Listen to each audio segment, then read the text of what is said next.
खुलुमबाय दिनैनि गोदान भिडिअ'आव दिनै 13 जानुवारि 2022 मायथाइ। फैदो दानिया मिथिना लानि दिनैनि गोदान खौरांफोरखौ।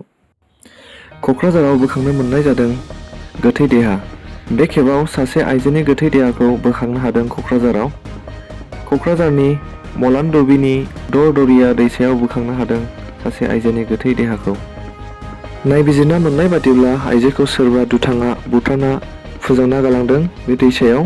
दासिमाव नाथाय दायनिगिरिखौ हमनो हानाय जाथ'वाखै। आइजोनि मुङा मा आरो बिनि थं गामिखौबो दासिमावबो जों मिथिनो मोननाय जाथ'वाखै। भारतनि लावसिन दालांखौ मैया अपेनिं खालामना होनाय जाबाय भारतनि प्राइम मिनिस्टार नरेन्द्र मदि बिथाङा। बे दालांनि मुङानो जादों अटल सेतु ब्रिज आरो बे दालांनि फुल आबुं मुङा जादों अटल बिहारी वाजपेयी सिउरी नाभा सेवा अटल सेतु ब्रिज। बे दालांआव बाइक अट'रिक्शा खारनो मोननाय नङा। बे दालांनि लावथाइया गासै 21.8 किल'मिटार होनना मिथिनो मोननाय जादों। डिमा हासाव अट'नमास काउन्सिलनि MCLA इलेक्शननि रिजाल्टखौ मैया मोननाय जाबाय। बे इलेक्शनाव BJP पार्टिआ देरहासार जानो हादों। बेयाव गासै 28टा सिटनि थाखाय इलेक्शन जादोंमोन।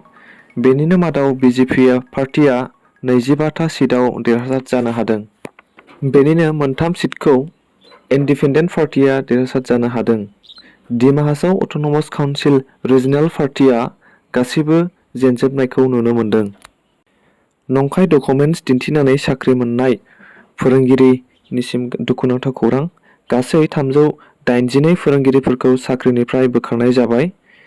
साख्रि बोखारनायल' नङा, बिथांमोना जेसेबांनाखि बेथन मोन्दोंमोन बे बेथनखौ होफिननो गोनां जासिगोन सरकारनो। बिथांमोना बे साख्रिखौ 2006 निफ्राय 2016 मायथाइसिमाव साख्रिखौ मोन्दोंमोन। मानोना बिथांमोना नंखाय डकुमेन्ट्स दिन्थिनासो बे साख्रिखौ मोन्दोंमोन। बे जाथाया उत्तर प्रदेशआव जादों। मिथिनो मोननाय बादिब्ला जोंनि आसामावबो बेबायदिनो गोबां नंखाय डकुमेन्ट्स दिन्थिनानै साख्रि लानायखौ जों खोनानो मोन्दों।